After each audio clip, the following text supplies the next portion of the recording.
Oh, bonjour les élèves de troisième sciences. Rappelons qu'on est en train d'étudier la transmission de caractères.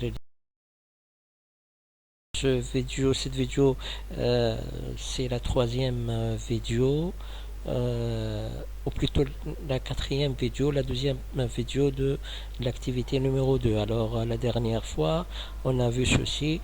Lorsqu'on va croiser une souris de lignée pure de couleur grise avec une souris blanche de lignée pure, à donner au niveau de la F1 100% d'individus grises. Les F1 croisés entre eux ont donné 75% des individus gris et 25% des individus blancs.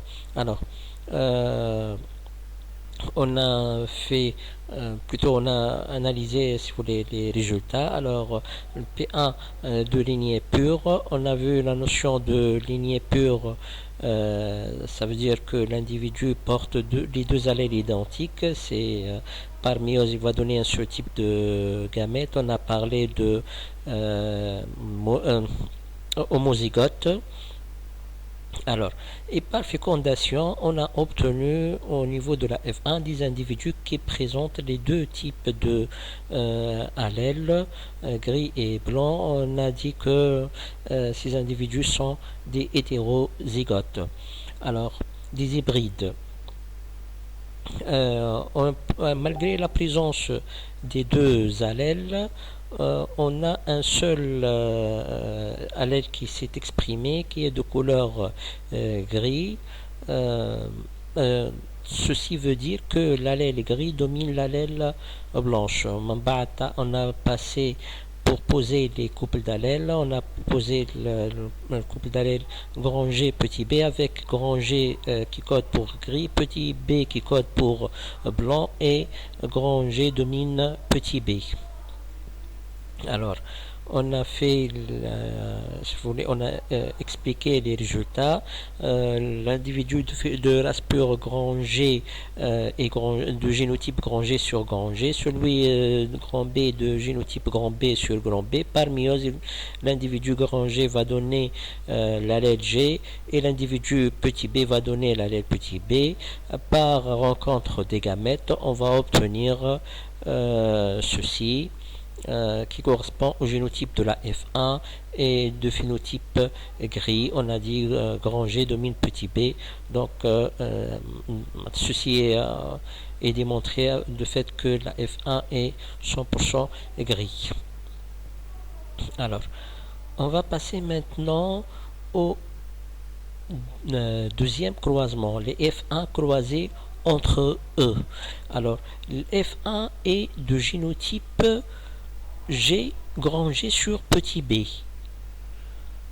Ces individus sont, comme on peut voir ici, ils présentent les deux types d'allèles, grand G et grand B. Alors, signifie que par méiose, ils vont donner deux types de gamètes. Gamètes qui portent grand G, gamètes qui portent petit b. Alors, on les appelle des hétérozygotes ou des hybrides.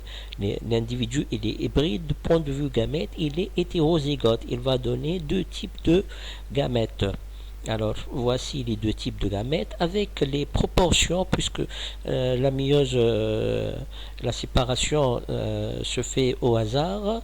Les proportions de gamètes sont équiprobables pour chaque individu. Donc, la probabilité d'avoir le gamète grand G égale la probabilité d'avoir le gamète petit b, double 50%, 50%. Alors, table de rencontre de gamètes, on a كالعادة الجامات. On va poser les allèles. Alors maintenant, suite aux rencontres de l'allèle grand G et grand G, on va obtenir grand G sur grand G. Cet allèle est la probabilité de cet allèle de ce type de gamète est 50% et la probabilité de deuxième type de gamète 50%.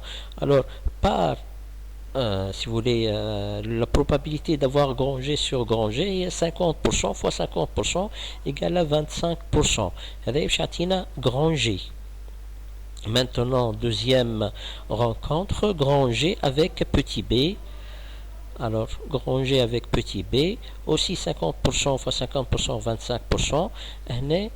Puisque grand G domine petit b, donc on va voir qu'en phénotype grand G.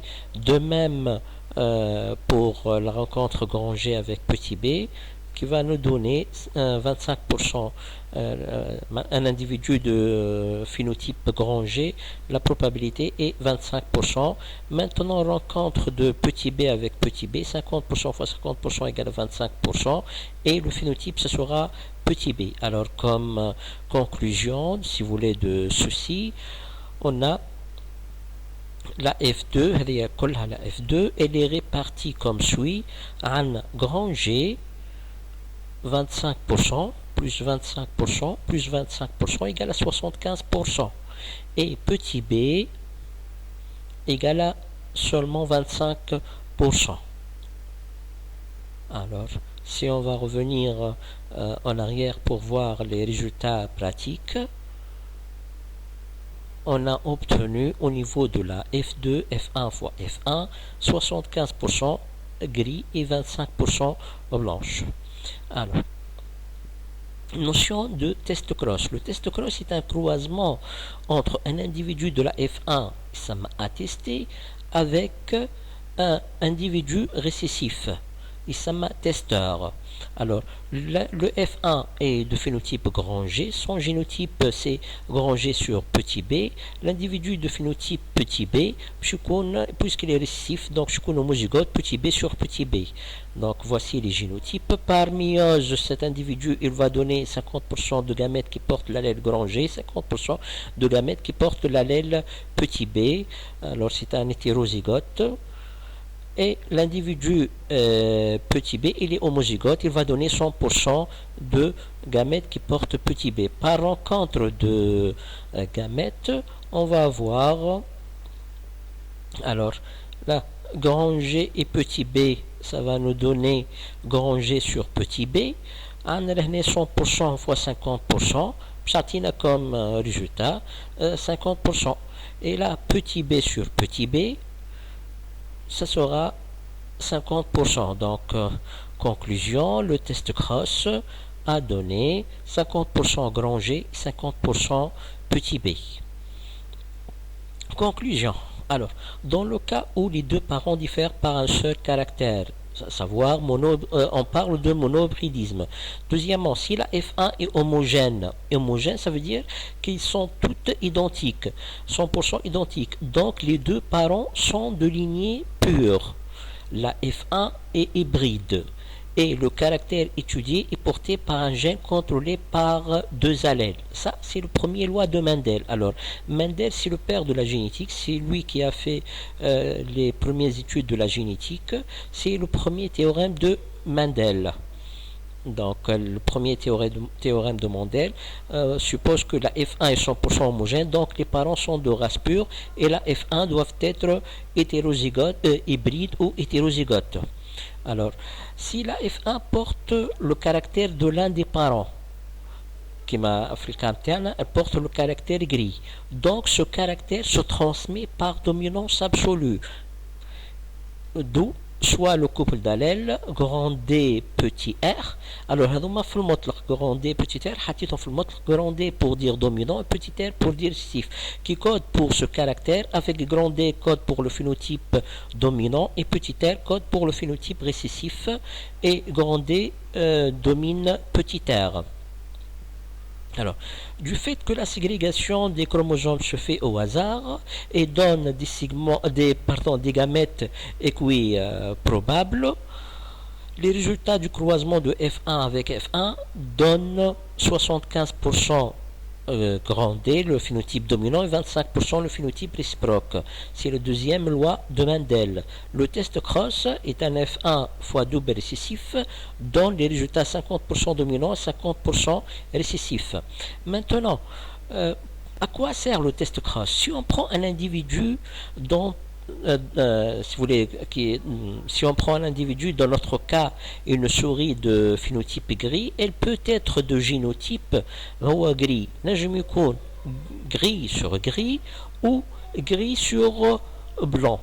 Alors, باش ناخذوا عندنا دو كا. دونك لو بروميير كا اذا كان باش يكون غري سور غري، وقت باش نعملوا تيست كروس غري سور غري كروازي افيك بوتي بي سور بوتي بي باش يعطينا 100% غري. اذا كان باش نعملوا غري سور بلون كروازي افيك بوتي بي سور بوتي بي باش يعطينا 50% غري 50% بوتي بي. وبالتالي نجموا نعرفوا دابري لو كروازمون دابري لو تيست كروس نجموا نعرفوا لو جينوتيب سيغتان المتأكدين منه le génotype certain de l'individu qu'on a pris initialement اللي خذيناه وما نعرفوش son génotype. نجموا وقت اللي نعمل تيست كروس